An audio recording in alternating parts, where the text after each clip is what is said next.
Hello everyone, good morning. Are you preparing for the UGC NET Environmental Science exam? Confused about the syllabus and what to study? Don't worry. In this video, we will break down the complete syllabus in a simple and easy to understand way. Let's get started.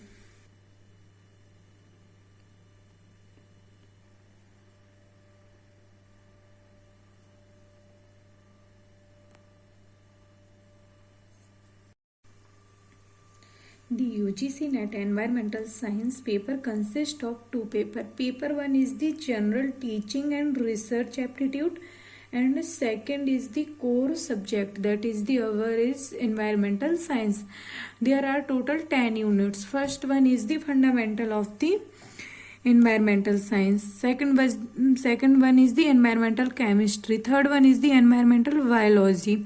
Fourth one geoscience. Fifth one is the energy and environment. Sixth one is the environmental pollution and control. Seventh is the solid waste hazardous material. And eighth one is the EIA, that is the environmental impact assessment, statistical approaches and environmental issues.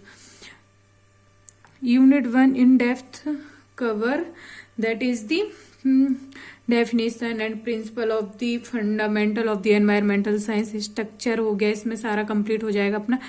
Atmosphere, hydro, litho and biosphere. इसमें laws भी आएंगे thermodynamics के, heat transfer, mass and energy. इसके बाद क्या आएगा? Meteorological parameter, that is the pressure, temperature, precipitation, humidity, mixing ratio.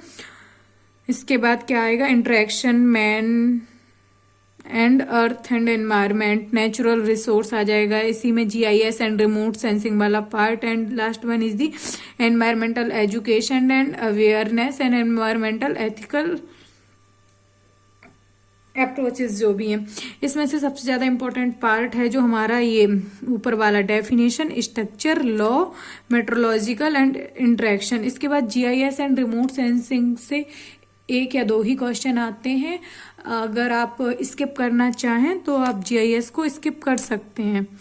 And fundamental of the environmental chemistry, that is the second unit. इसमें क्या क्या कवर होगा अपना? Classification of element, sociometry, gives, energy. इसमें से सबसे ज्यादा इंपॉर्टेंट जो पार्ट है अपना वो टेक्निकल जो पार्ट है ना, एनालिटिकल केमिस्ट्री वाला, ये सबसे ज्यादा इंपॉर्टेंट है. इससे क्वेश्चन आते हैं सबसे ज्यादा. इसके बाद क्या है? Environmental biology. ये सबसे ज्यादा स्कोरिंग यूनिट है. सबसे ज्यादा क्वेश्चन जो जून एग्जाम में थे, 17 क्वेश्चन इसके जून में थे एनवायरमेंटल बायोलॉजी से. इसमें क्या क्या है? Ecology, ecosystem structure and function. इसके बाद क्या है? Basic ecosystem classification, biome population, community, सारी इसमें इकोलॉजी वो होगी कवर. इसके बाद कम्युनिटी इकोलॉजी, बायोडाइवर्सिटी, कंजर्वेशन आ जाएगा अपना.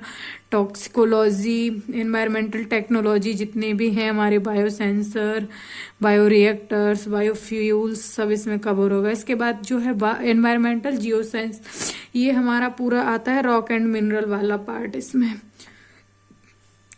And fifth one is the energy. Energy में कौन? Solar energy. इसके बाद principle of hydro power, tidal, ocean, thermal, wind, geothermals, nuclear energy. इसमें क्या आ गया? Fission and fusion, nuclear fuels, bio energy. इसके बाद क्या है? Environmental implication of energy uses. इसके बाद क्या है हमारी sixth unit? Environmental pollution control, second largest and most scoring unit. और सबसे ज्यादा इंपॉर्टेंट इसमें जो पार्ट है वो एयर का पार्ट है. सबसे ज्यादा इसे तो आप स्किप कर ही नहीं सकते. सब इसमें क्या क्या? एयर पॉल्यूशन में वही same, source, types, natural and anthropogenic, जिसको हम मैनमेड भी बोलते हैं. नॉइज पॉल्यूशन हो गया, वाटर हो गया. इसके बाद क्या है, सॉइल हो गया, thermal and marine pollution, radio active. इसके बाद क्या है हमारा, solid and hazardous waste management.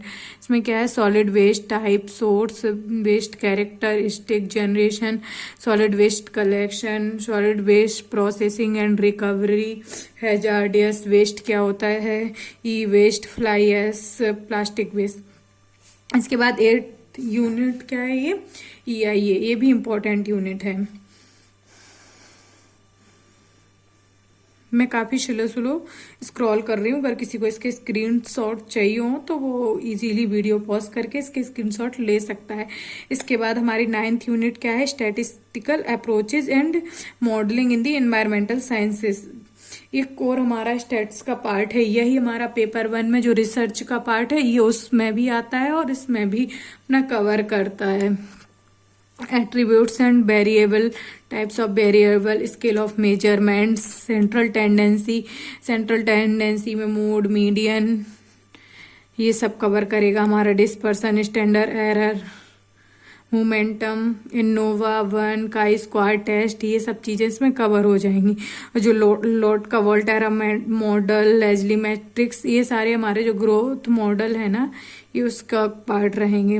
इसके बाद क्या है, environmental issues, global environmental issues, biodiversity loss, climate change, ozone layer depletion, sea level rise, international efforts for environmental protection.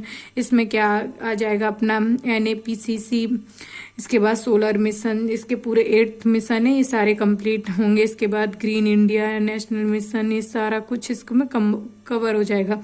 इसके बाद करंट एनवायरमेंटल इशूज जो भी इंडिया में है, क्या क्या है इसके अंदर सारा एक्सप्लेन है कि आपको क्या पढ़ना है। जो सिलेबस में लिखा है वो छोड़ के नहीं जाना है। Environmental issues related to the water resource project, Narmada, Tehri, Almatti, जितने भी ये लिखे, ये प्रोजेक्ट कब आए, किस रिवर पे है, क्या इसका इम्पैक्ट था।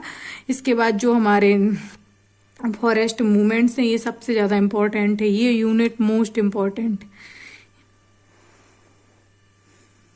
Thank you guys.